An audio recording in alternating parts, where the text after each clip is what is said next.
السلام عليكم، مرحبا بكم متتبعي القناة. نتمنى ان شاء الله تكونوا في احسن الاحوال وفي صحه جيده، اواشر مباركه بالصحه والسلامه وباش ما تمنيتوا ان شاء الله. اليوم غادي نشارك معكم هذا الفيديو، واخا شحال هذه ما شاركتش معكم وصفات، ولكن هذا الفيديو بان لي مفيد. نتمنى ان شاء الله انه ينال الاعجاب ديالكم. على بركة الله غادي نبداو. غادي نحتاجو هنايا الفلفله اليابسه، ممكن تخدموا بنص كيلو، ممكن ديروا غير ربعه، راه ما شاء الله كتعطي واحد الكميه كثيره. هذه كما قلنا نحتاجو الفلفله اليابسه على هذا الشكل هذا. راه دابا رجعت غير ب 50 درهم للكيلو، يعني ما بقاتش طالعه بزاف في الثمن، وموجوده تبارك الله. كتلقاوها عند اي بائع التوابل، كتلقاوها عنده. غادي نغسلوها مزيان، غادي نحاولوا نحيدوا منها الغبره، لان كما كتعرفوا كتكون فيها بزاف الغبر، خاصه مع في ديك البلاصه اللي كيكون فيها داك العويت تما كتكون الغبره بزاف. نحاولوا نفركوها هكا بيدينا وما نخليوهاش في الماء بزاف، يعني غير هكا نشلوها ونخليوها تستقطر. ثم غادي نفرشوا لها واحد المنديل اللي يكون غليظ شويه هكا، غير باش نربحوا الوقت في التحضير، يعني نحاولوا نشفوها مزيان باش نستغلوا الوقت باش كنحضروها بالزربه.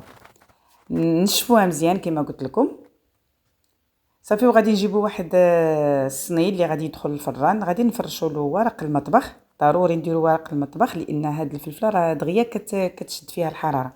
غادي نسخنوا الفران مزيان ونطفيوه صافي. غادي ندخلوها حتى كنحسوا بديك التقرميشه، وحنا زعما كنبقاو نراقبوا فيها، ما نخليوهاش تتحرق.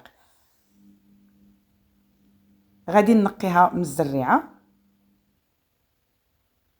هاد اللون راه يعني راه غير كتدخلوها غير الحراره كتعطي داك اللون، راه ماشي زعما محروقه ولا. راه غتشوفوا معايا من طحنتها كيفاش عطات اللون زوين. صافي انا حيدت هاد الزريعه، غير انا تعمدت ما حيدتش الزريعه كامله، خليت شويه الزريعه لان انايا بالتجربه درتها واحد المره هكاك بلا زريعه، وفاش طحنتها عاوتاني مره اخرى بالزريعه عطاتني واحد المذاق احسن. بحال هذيك الزريعه كيكون مركز فيها داك المذاق ديال الفلفله. يعني ما ديروهاش كاع كلها لانها بحال كتعطي ديك البيوضيه في التحميره، وما تحيدوهاش كامله. نتمنى تكونوا فهمتوا القصد ديالي. صافي غادي نطحنها. من الاحسن الا كانت عندكم طحانه اللي كطحن مزيان، لان ما غتحتاجوش تغربلوها، او لا ترجعوها للبائع ديال التوابل يطحنها لكم. كما كتلاحظوا معايا انا زدت شويه الزريعه ديال الفلفله بطبيعه الحال. صافي والوين ديالها النهائي هو هذا بعد ما طحنتها. هي كما كتشوفوا معايا رائعه، لا في المذاق ولا في الشكل، يعني اللون. وإلا عجبكم المحتوى ما تنساوش التشجيع وما تنساوش البارطاج، ودمتم في رعاية الله وحفظه مع وصفات اقتصادية وصحية إن شاء الله.